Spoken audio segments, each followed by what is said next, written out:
Alam ko ito yun eh. May bahay na ba kayo ito? Hindi maaari. Ikaw bang may-ari ng lupa at bahay ito? Oo, ako nga. At ano kailangan mo? May sasangla ka ba? Anong sasangla? Wala akong sasangla. Eh di naman dito. Nandito ko sa lupa ang utak, pero wala kang naipamang. Ano ka? Tayo ka ba? Lupa ko! Lupa ko! Are you telling me I'm a liar? Binili ko tong lupa to. May papeles sa lupa ko to. Lupa eh, binili ko tong Oso. Nasa ba si Oso? Wala na lang to. Umuwi ka na, baka tumawag pa ako ng polis. Lupa! Ay ba tayo? Hindi ba tayo to? Ano po, attorney? Hindi niyo po ba kailangan namin? Malaksan namin yun lang. Maaari pong pasipikado ang mga dokumentong hawak ninyo retentay. Salamat, attorney. Di bale. May pinupunta na ako dun para magsiyasat. Thank you, attorney. Nay, andito na po kami. Nay, ito pala si Betty. Ito naman ang kaibigan ko, si Ben. Kami po ay pupunta na po sa kwarto at doon magpapakasaya. Teka, sana po lang kayo. Huwag na kayo dyan. Di na po, panagutom po kami, doon na lang po kami kakain sa labas. Oh, tama.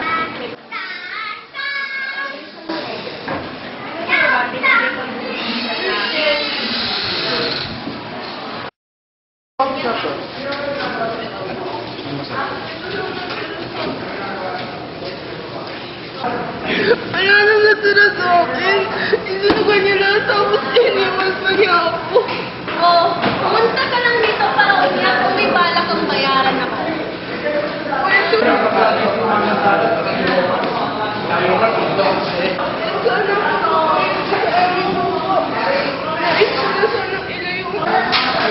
Maganda. Pero akala ko sapat na to. Wala na natira sa akin eh. Walang makayan. Baka nakalimutan mo kung malaking utang mo sa akin, Maring. Alam mo ba? Ang laki ng utang mo sa akin. Ito lang binigay mo sa akin. Ay, nako. Uy, Inga! Tanungin mo bakit sila nandito.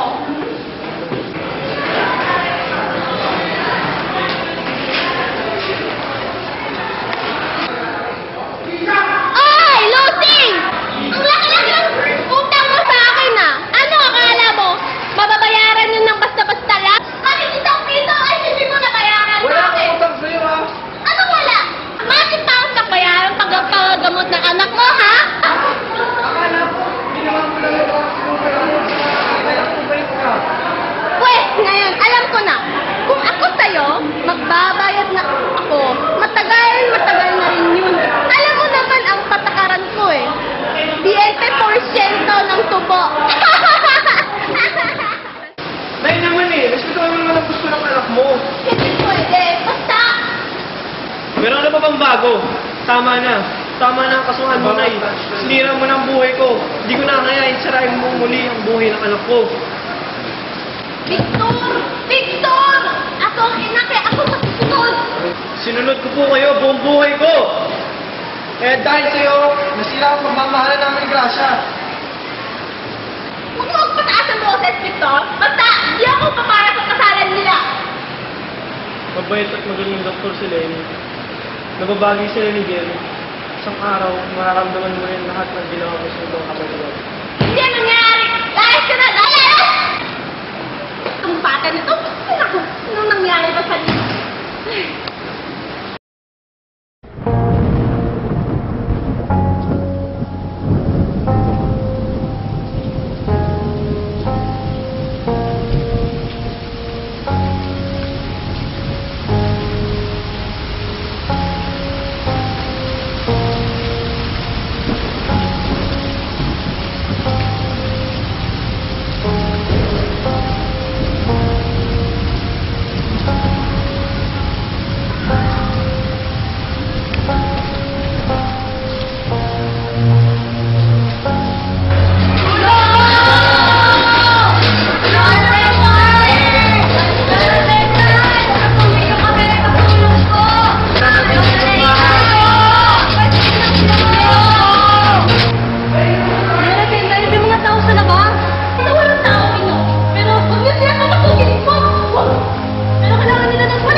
tama. Hindi dapat tayo ang nagpaparusa. Pero marami na rin siyang ginawang mali. Dapat na sa kanya. Hindi ganito ang buhay. Inga, kailan nga pala yung alis? Mamayang hapon. Pagising na si... Uwi na siya.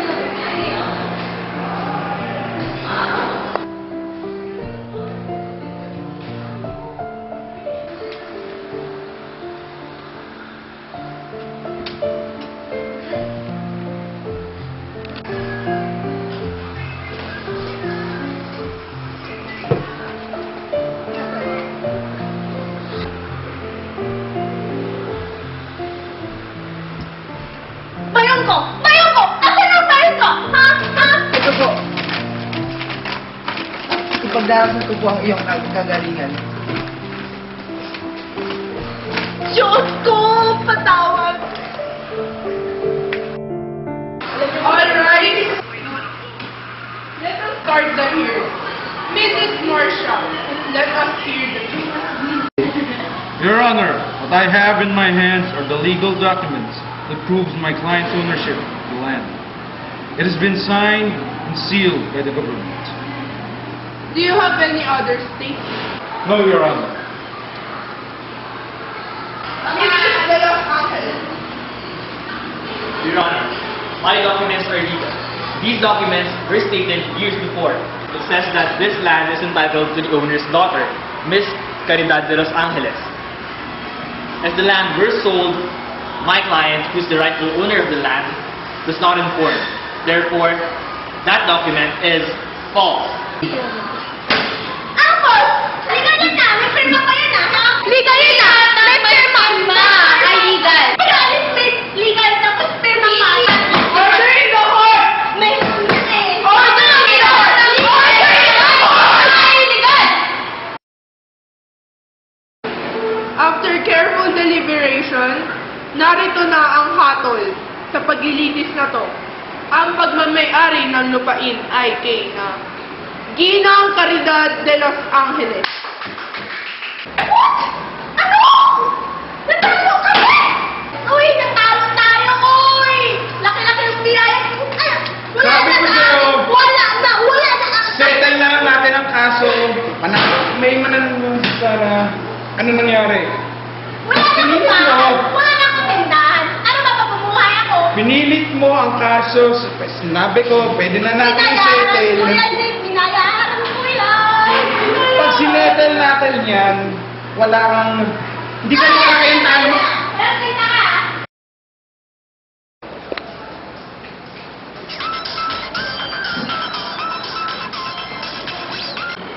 Hello? Sino po sila? Talaga? Wow! Patalo si Lenny! Salamat sa Diyos! Nay? Oo, bakit Lenny? May ipabalita ka ba ba? Pwede po pamalirahan di ba sila Lenny? Bakit hindi naman? Sige, tawagin natin sila. Tatanggapin natin sila ng buong puso. Sige po. O nga pala Lenny, congratulations sa board exam. Proud ako sa'yo.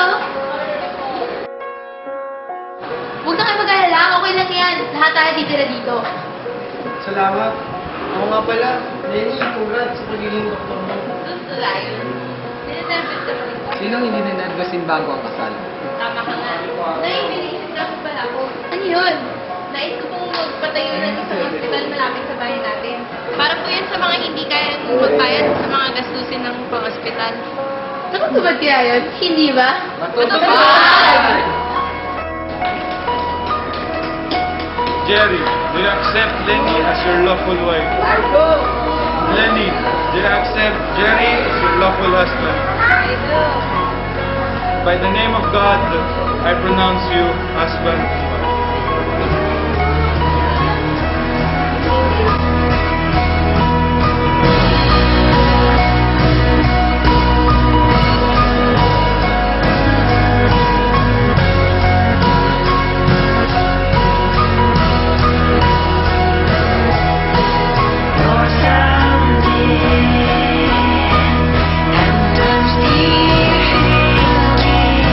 Thirsty hand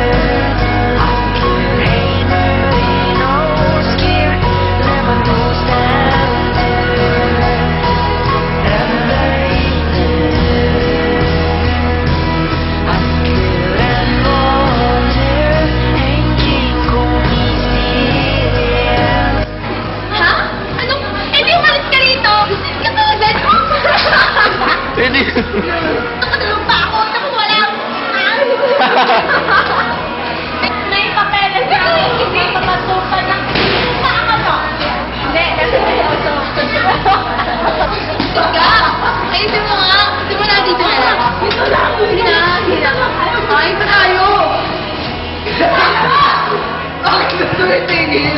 Kinakalimutan ko live ko lang. Malakas ang laban niyo, Ina. Mahirap kaya dito. Tumulong kami! Patulong ko! Nagtulong! Tulan! Mga bagyo! Hindi! Patulong! Papilong! Papilong! Patulong!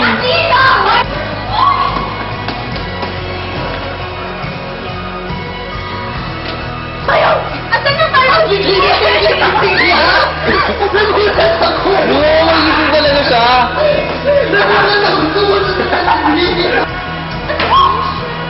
Natulong kami! Ano na? Ay,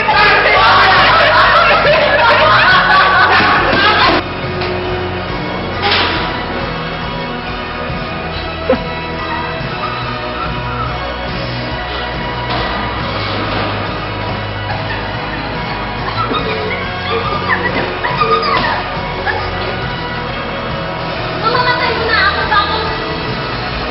Mangyari yun. Nangyari yun. Hindi ako okay na mo, kaya akong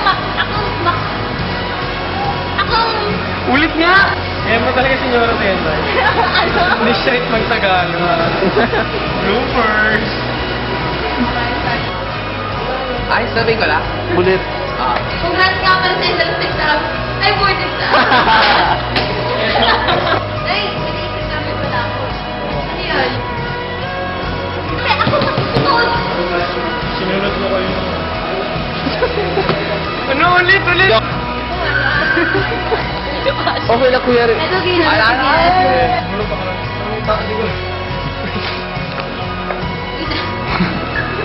Board exam.